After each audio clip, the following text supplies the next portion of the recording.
morning out of Orlando, the Magic have fired head coach Jamal Mosley after 5 seasons with the team. This news comes less than 24 hours after losing Game 7 to the top-seeded Pistons after Orlando blew a 3-1 series lead. Here's how it all went down. Game 7 in Detroit. You'll see here the two head coaches showing each other tons of love. Yeah, we go way back. No Game's doubt. going on. Yeah. Sorry. But this is the man of the hour here. Tobias Harris There you go. was on Harris. fire. That one from Cunningham. There's one from the baseline. Here's one more from the corner. And his head coach, J.B. Bickerstaff, had some choice words about Tobias. Nobody can say to me about Tobias Harris, right? He is dependable, reliable, prepared for the moment.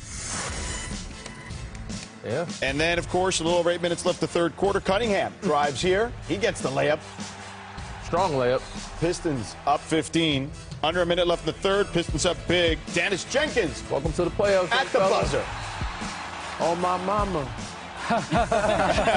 Under 9 minutes left in the game. Pistons up 21. Cade drives, goes up with the float game. Too easy. Pistons win 116-94, advancing to the East semis for the first time since 2008.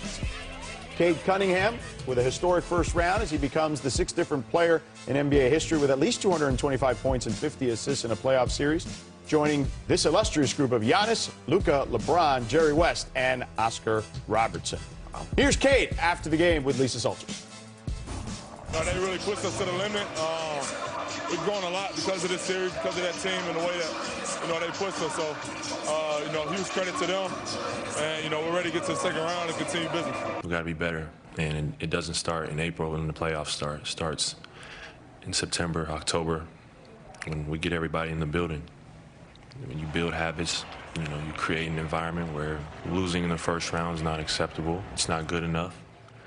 And that should be the attitude. Certainly some strong comments there from Paolo after the loss. Brian, what's your reaction to the firing of Mosley? Well, this is a move that was not unexpected in the league. In fact, it was expected for quite some time. And, people didn't think that the Magic would make it out of the play-in. And this might happen a couple of weeks ago. Then the Magic make this impressive run and push Detroit to the limit. And people were wondering, did Jamal save his job? But then you blow a 3-1 lead, and then it kind of greases the skids out of town. So this is an attractive job, but it's a job that comes with very high expectations. Jamal got them from a rebuilding team to a playoff team.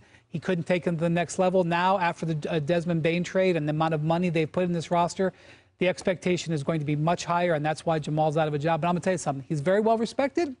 I expect him to have another job soon. Yeah, I mean, shout out to Jamal. I had him when I was young pup in the league. I think he did the best he could with what he had. I don't think he had a very fair shake. There was a lot throughout this season where he didn't have a healthy team. They were Franz Wagner away from making a Miami run, I think, to the Eastern Conference Finals. If you have Franz Wagner, I think they win this series and then possibly win the next series against Cleveland, who came out of that Toronto series. But Mosley, well respected, had a great run. They just weren't healthy. There was a time where he felt like he lost the players. Again, this was something that people assumed was going to happen regardless. And, I think he'll get a job somewhere else. But Jamal, he did a great job with this group and turning it around. I'm going to do my Oprah impersonation right now. You get a Game 7. You get a Game 7. Yeah. You get a Game 7. We got one more Game 7 to talk about. Raptors, Cavs. The home team has won every game in this series. Would it continue? Cleveland comes in on a recent hot streak in Game 7s.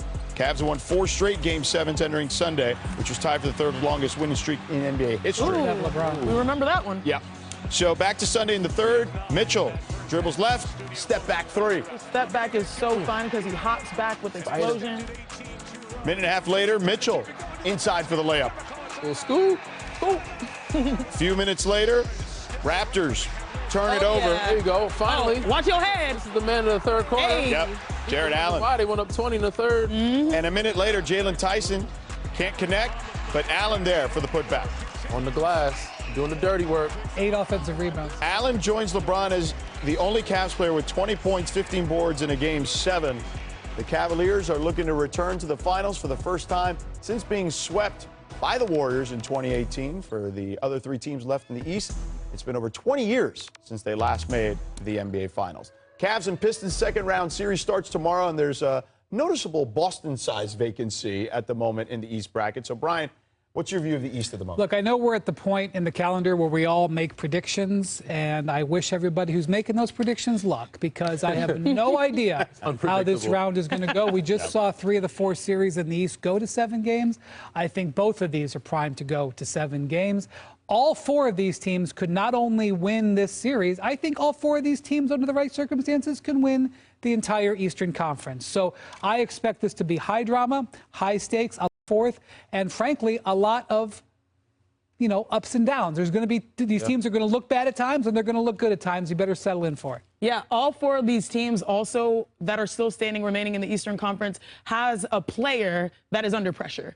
They have a player that we're going to be watching and circling and saying, how is your performance? Or players. But, multiple. That's Some fair. have a group. You look at Cleveland, Yep. they have a little bit of a group. You look at New York, they might have a little bit of a group based on the impact. But it also is going to be a career-defining opportunity for all of these squads, because they want to get to the mountaintop. They want to be the challengers of the potential Oklahoma City Thunder to try to slow down their reign.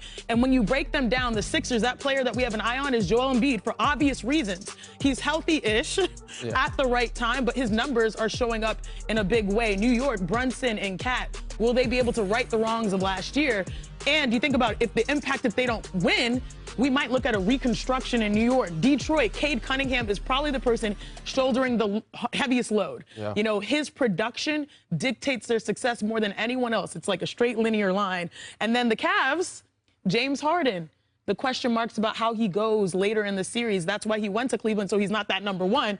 But now you're going alongside a Donovan Mitchell, who we also have question marks. So each guy has an opportunity for these teams, but we'll see which one emerges to change their legacy in a positive way. Obviously, this is a star-studded league, and it's about them. But I think the guys that can change the series or change the narrative or win you a series are the others. The guys that stepped up for Cleveland and saved the names that you're talking about are Evan Mobley and Jared Allen. Evan Mobley stretching the floor, knocking down threes, being aggressive, getting to the paint. Jared Allen, 3rd quarter, unbelievable. Just offensive rebounding, blocking shots, deterring guys at the paint. Those 2 guys are going to be huge. And if Detroit wants to have a chance in this series, Jalen Duren has to be the second option. I love how Tobias Harris is playing. Shout out to Mr. Harris. I'm sorry, nothing to say. Tobias Harris can be a second option, but he shouldn't have to be a second option. But he's playing at this level, and you have Jalen Duren to step up. This team could be, so the way they're playing, they could advance to that next round if those 2 guys play the way they're supposed to. But that's going to be a big challenge for Jalen Duren, taking on Evan Mobley and Jared Allen. So, Tobias Harris, hell of a series. Good, keep going, young fella, old fella now. And I hope to see them, advance and make some noise in Detroit.